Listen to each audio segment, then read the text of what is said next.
सर्वप्रथम हम उन क्रांतिकारियों को नमन करते हैं जो इस काकोरी एक्शन में अपने प्राणों का बलिदान दिया।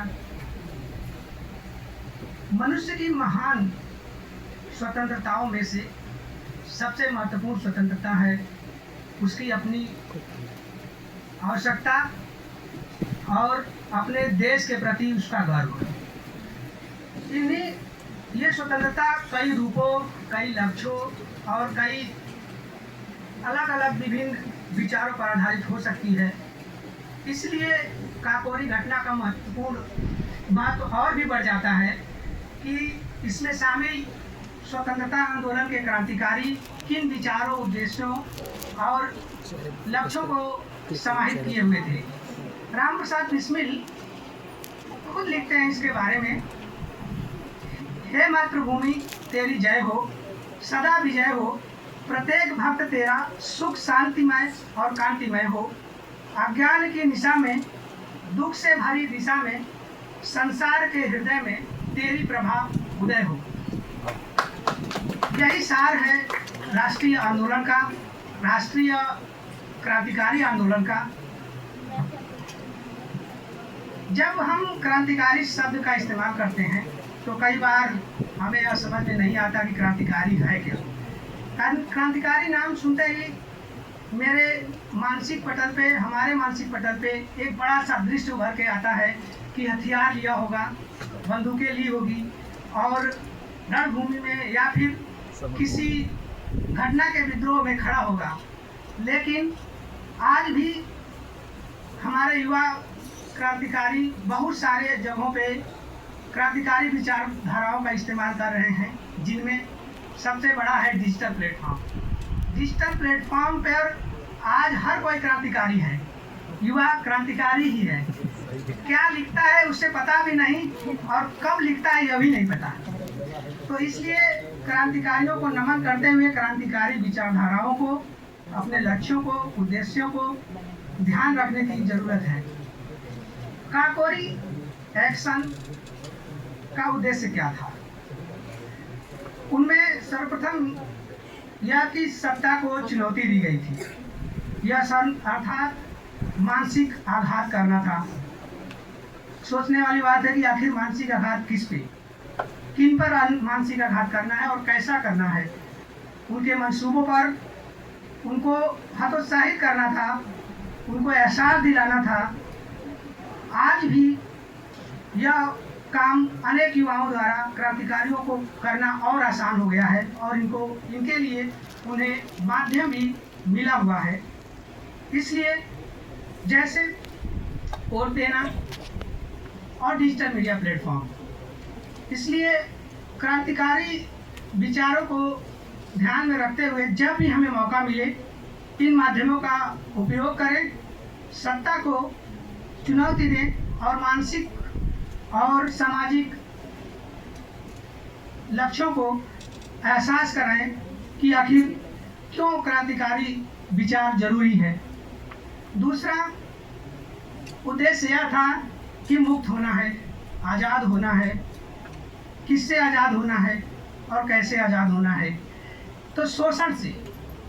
कैसा शोषण? वो आर्थिक हो सकता है, सामाजिक, अन्य अन्यायपूर्ण कानूनी ढांचे के विरुद्ध आज भी हमें मुक्त होना है।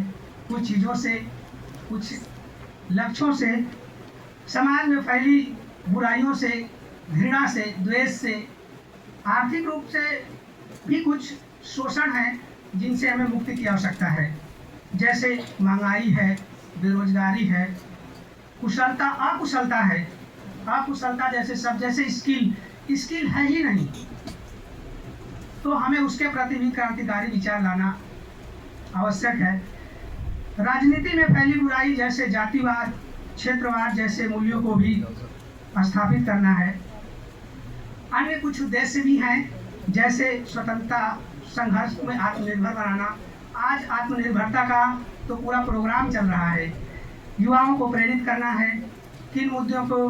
तो स्किल डेवलपमेंट प्रोग्राम चल रहा है, अन्य नई नई योजनाएं आ रही हैं।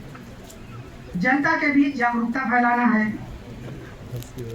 सबसे बड़ी महत्वपूर्ण चीज जो हमें काकोरी एक्शन घटना के बारे में पता चलती है वह यह है कि हिंदू मुस्लिम एकता की मिसाल दी जाती है इस घटना को।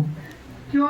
राम प्रसाद बिस्मिल एक हिंदू थे और अशफाक उल्लाह खां एक मुस्लिम, दोनों साथ थे। लेकिन क्यों? क्योंकि दोनों का लक्ष्य, मकसद और मिशन एक था।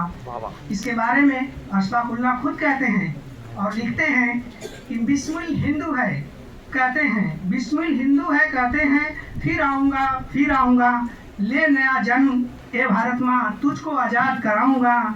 जी कहता है मैं भी कह दूं पर मजहब से बच जाता हूँ, मैं मुसलमान हूँ, पुनर्जन्म की बात नहीं कर सकता। हाँ, खुदा अगर मिल गया कहीं अपनी झोली फैला दूंगा और जन्नत के बदले उससे एक जन्म ही मांगूंगा। सामाजिक, ये कविता अशफाक उल्लाह खां की सामाजिक अस्तित्व और धार्मिक सहिष्णुता और संस्कृति को आगे बढ़ाने के लिए बहुत महत्वपूर्ण है, बंधुत्व की भावना के लिए भी महत्वपूर्ण है। लेकिन आज भी समाज में वह बंधुत्व उतना नहीं है जितना होना चाहिए। जितनी हमारी जनसंख्या है उसकी तुलनात्मक रूप में हमारे हिसाब से बहुत कम है कि हमें बंधुत्व अभी बढ़ाने की ज़रूरत है। क्यों? आज ये और भी आवश्यक हो जाता है क्योंकि यह पंथ निरपेक्ष और धर्म निरपेक्ष राष्ट्र हैं हम। आज गरीबी और अमीरी के बीच खाई बढ़ गई है, ये हम सब जानते हैं। काकोरी घटना एक ऐसी घटना मात्र नहीं है, इसके पीछे एक विचारधारा थी जो गरीबी जैसे मुद्दे को भी गंभीरता से चोट करती है। बिस्मिल इसके संदर्भ में कहते हैं, दुनिया से गुलामी का मैं नाम मिटा दूंगा, एक बार जमाने को आज़ाद बना दूंगा। बेचारे गरीबों से नफरत है जिन्हें, एक दिन मैं उनकी अमीरी को मिटा दूंगा। हिम्मत को जरा बांधो, डरते हो गरीबों क्यों, शैतानी किलो में मैं अब आग लगा दूंगा। आज गरीबी और अमीरी का फासला बहुत बढ़ गया है। युवाओं से मैं कहता हूँ कि गरीबों का कभी अपमान न करना, जितना संभव है उनके प्रति सेवा भाव रखना। अंत में इतना कहूँगा कि आज़ादी तो हमें विरासत में मिल गई, किंतु अभी भी बहुत सारे विद्रोह बाकी हैं, खुद के प्रति, समाज के प्रति, देश के प्रति और विश्व के प्रति। वर्ष 2024 में देश की आज़ादी के 100 वर्ष पूरे होंगे। हम अमृत काल में जी रहे हैं। काकोरी घटना से कई सारे सीख लेकर हमें आगे बढ़ना है। युवाओं से अपेक्षा की जाती है कि वो जोखिम लेना सीखें, संघर्ष करते हुए आगे बढ़ें। संघर्ष योग साधना से कम नहीं है। बिस्मिल कहते हैं कि संघर्ष योग साधना से कम नहीं है। परिणाम की परवाह न करें, जितना अधिक से अधिक सकारात्मक हो, समर्पण की भावना रखें, कर्तव्य बोध के प्रति प्रेरित हों, समाज को कुछ देने की भूख अपने अंदर शामिल करें, करुणा का भाव रखें, अपने उत्तरदायित्व का निर्वहन करें। ऐसा क्यों?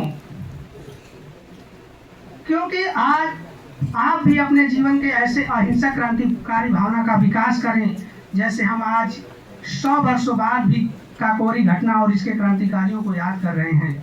ठीक वैसे ही आज से 20, 25, 30 वर्षों बाद जब आप 50 वर्ष के हों और आपके बच्चे 20, 25 और 30 वर्षों के हों, तो आप अपने क्रांतिकारी विचारों के प्रति अपने बच्चों को और खुद को यह बता सकें और उन्हें प्रोत्साहित कर सकें कि मैंने अपने जीवन में किन लक्ष्यों के प्रति, समाज सेवा के प्रति, समाज भाव के प्रति, देश के प्रति कौन सा योगदान दिया है। ध्यान रहे आपके पास सीमित समय है और इस सीमित समय का असीमित दुरुपयोग न करें। असीमित दुरुपयोग से अर्थ यह है कि आप अपने कार्यों के प्रति तत्पर रहें और अन्य कार्यों में उतनी ही रुचि लें, उतनी ही कम से कम रुचि लें जितना हो सकता है। इस संबंध में बिस्मिल खुद कहते हैं, युवाओं को संदेश देते हैं कि मिट गया जब मिटने वाला, फिर सलाम आया तो क्या, दिल की बर्बादी के बाद उनका पैगाम आया तो क्या।